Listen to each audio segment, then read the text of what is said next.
Hello बच्चों, स्वागत है आप सभी का हमारे YouTube चैनल में।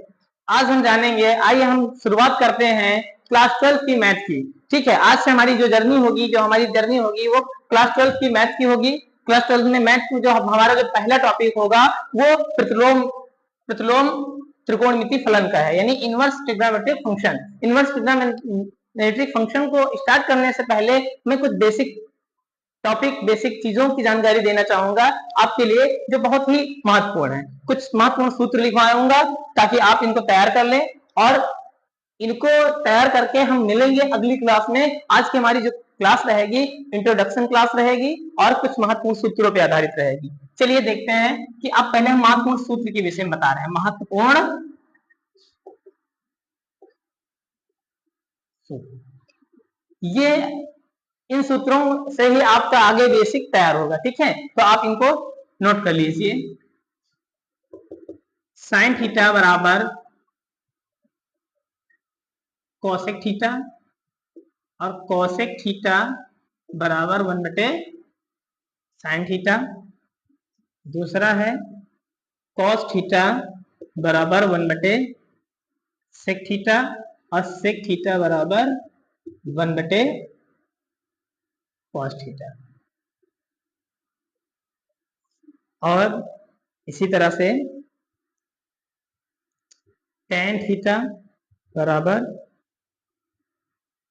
1/कॉट थीटा और कॉट थीटा बराबर 1/टेन थीटा। एक टेन थीटा का सूत्र ये भी होता है, टेन थीटा बराबर साइन थीटा बटे कॉस थीटा और कॉट थीटा बराबर कॉस थीटा बटे साइन थीटा। इसको बंद कर दो आप।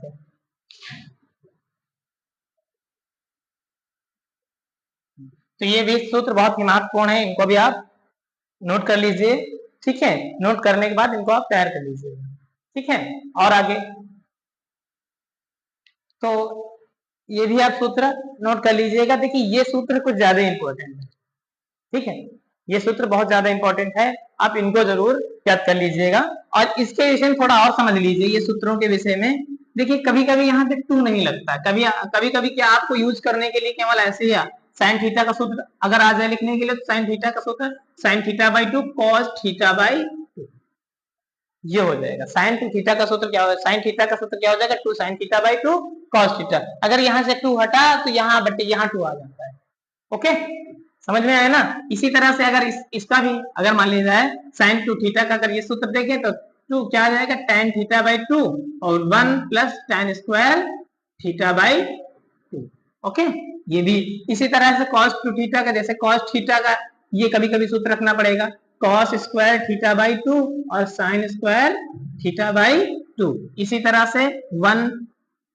तरह से जैसे cos थीटा का 1 minus 2 sine square theta by 2, और इसी तरह से ये भी आ सकता है 2 cos स्क्वायर थीटा बाई 2। ये साइन का हुआ, ये साइन का हुआ, ये इतने क्या हुए, cos के हुए। और ये भी आ सकता है 1 minus tan square theta by 2 और 1 plus tan square theta by 2। ठीक है, तो इतने यहां तक जो है, यहाँ नहीं दिखा क्या, ये दिख रहा है ना। ठीक है, तो ये यहाँ तक आप जो है इस तरह से भी सूत्र होंगे। ओके, समझ में आया ना। तो जो है इनको देखिए, ये भी इंपॉर्टेंट है, ये भी इंपॉर्टेंट है, आप इनको तैयार कर लीजिएगा। ये बहुत ही इंपॉर्टेंट है क्योंकि जो है जो सवाल हम बनाएंगे उनके लिए बहुत ही इंपॉर्टेंट है। ठीक है, तो ये भी बहुत ही महत्वपूर्ण सूत्र है। ठीक है, इनको भी आप क्या कर लीजिएगा, तैयार कर लीजिए। ठीक है, और ये भी सूत्र जो है आपके लिए बहुत ही महत्वपूर्ण होने वाले हैं। ये सभी सूत्र आप लोग पढ़ लीजिएगा, अच्छे से याद कर लीजिएगा।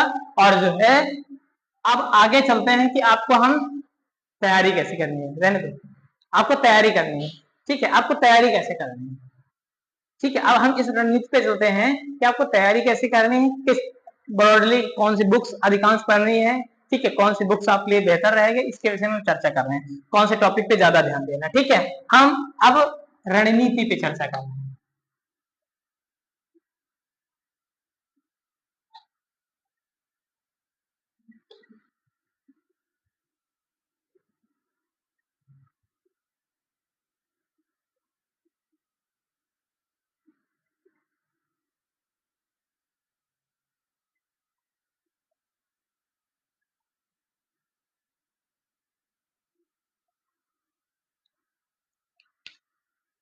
तो हमको रणनीति कैसे अपनानी है। पहले सबसे पहले आप देखें अधिकांश बुक्स क्या है, बुक्स कौन से, तो एक रतन प्रकाशन की बुक्स आती है, ठीक है, रतन प्रकाशन की बुक आती है, ठीक है।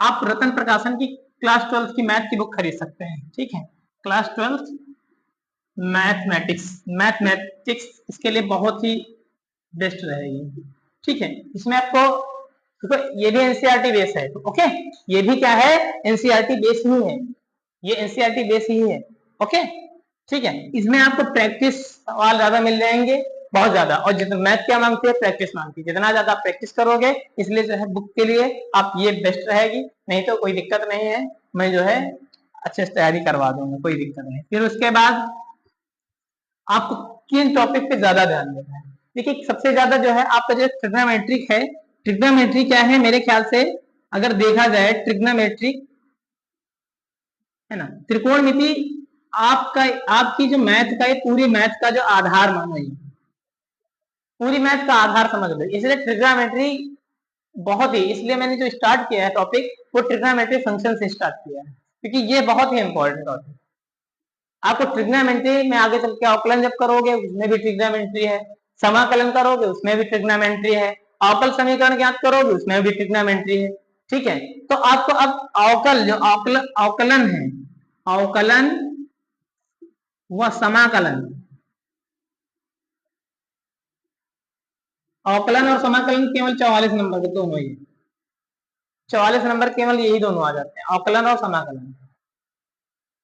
उसके बाद trigonometric function, inverse trigonometric function, इसमें इसके करीब सवाल आपको एग्जाम में 10-12 नंबर के आ जाएंगे, ठीक है। और इसके बाद आपकी, इसके बाद ये ज्यादा इंपॉर्टेंट अभ्यास है, सदिश बीजगणित, सदिश बीजगणित, ये भी आपकी जो है 15-15 नंबर की आती है,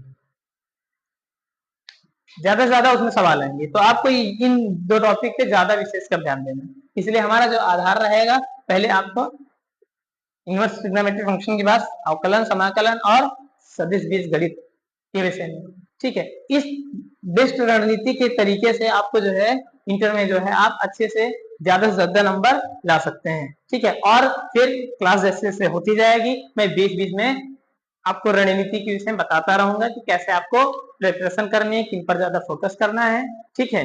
अब ज्यादा समय न देते हुए एक आधे टॉपिक में इस पर मैं बता दे रहा हूँ, जो कुछ चीजें इंपॉर्टेंट हैं, बस 2-3 टॉपिक हैं वो इंपॉर्टेंट है, आपको वो आना चाहिए, ठीक है। जैसे पहला है, एक है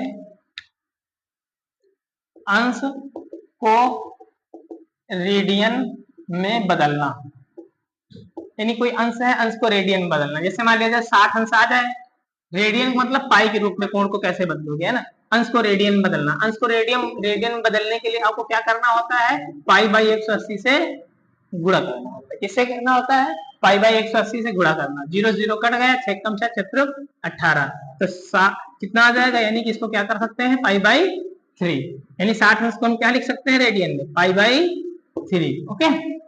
इसी तरह से जैसे 120 को ले लो, 120 को अगर हमको बदलना है तो इसको पाई बाई 180 से गुणा करेंगे, और यहाँ पे क्या 0 0 काट दिया, 12 का यहाँ पे कितना आ जाएगा, 6 दूना 12, 6 त्रिक 18, कितना है 2 पाई बाई 3 हो जाएगा। अब देखो इसी तरह से अगला, जैसे बाई द वे कोई मान लो 150 का करना है, 150 का करना है, तो यहाँ पे पाई बाई 180 ले लो, है ना, 0 0 कट गया, तो यहाँ पे कितने से कटेगा, 3 25 15 3 18, क्या आ जाएगा 5 पाई बाई 6, ठीक, समझ में आया ना। तो ये रेडियन को आपको रेडियन से किसमें बदलना है, अंश को रेडियन में बदलना मैंने बताया, ठीक है। अब रेडियन को अंश में कैसे बदलोगे, वो तो बहुत आसान है, रेडियन है, रेडियन को अंश में बदलना है, कैसे बदलना है, जैसे मान ले जाए 2 पाई बाई 3 है, 2 पाई बाई 3 है, इसको बदलना है, तो 2 पाई की वैल्यू 180 रख दोगे, बटे 3 पिछंग 18, यहाँ पे कितना आ जाएगा 2 गुणे 60, है ना, ये तो आएगा, कितना आ जाएगा 6 दून 120, ओके। तो इस तरह से आपको रेडियन से अंश, अंश को रेडियन बदलना आना चाहिए। ठीक है, अब ज्यादा डिस्कशन नहीं की, हमारी केवल इंट्रोडक्शन क्लास थी। मिलते हैं हम अगली क्लास में, तब तक के लिए आप इन सूत्रों की तैयारी करते रहिए, मस्त रहिए, जबरदस्त रहिए, आप अपनी पढ़ाई करते रहिए। जय हिंद, जय भारत।